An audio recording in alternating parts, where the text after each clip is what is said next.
आपण ସମସ୍ତଙ୍କୁ ସ୍ୱାଗତ କରୁଛି ଲର୍ନ ଇନ୍ 5 ଲାଇନ୍ସ ଚ୍ୟାନେଲକୁ। ଏହି ଚ୍ୟାନେଲରେ ଆମେ 5 ଧାଡ଼ିରେ ଜାଣିବା ମହାପୁରୁଷଙ୍କ ଜୀବନୀ ବିଷୟରେ।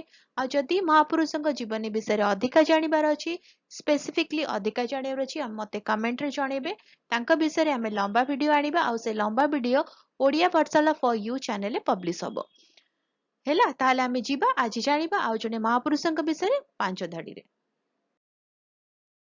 ପ୍ରଫୁଲ୍ଲ କୁମାର ଜେନା 27 ଡିସେମ୍ବର 1931 ମସିହାରେ ଜନ୍ମଗ୍ରହଣ କରିଥିଲେ। ସେ ଜଣେ ଭାରତୀୟ ଧାତବ ବୈଜ୍ଞାନିକ ଏବଂ ସେ national institute for interdisciplinary science and ଟେକ୍ନୋଲୋଜିର ନିର୍ଦ୍ଦେଶକ ଭାବରେ କାର୍ଯ୍ୟ କରିଥିଲେ।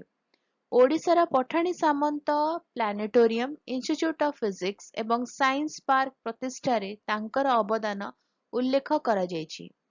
ତାଙ୍କୁ 1977 ମସିହାରେ ଭାରତର ଚତୁର୍ଥ ସର୍ବୋଚ୍ଚ ନାଗରିକ ପୁରସ୍କାର ପଦ୍ମଶ୍ରୀ ପ୍ରଦାନ କରାଯାଇଥିଲା। 7 ମାର୍ଚ୍ଚ 2023 ମସିହାରେ ତାଙ୍କର ଦେହାନ୍ତ ହୋଇଥିଲା। ରହୁଛି, ଦେଖା ହେବା ଆଗାମୀ ଭିଡ଼ିଓରେ। ନମସ୍କାର।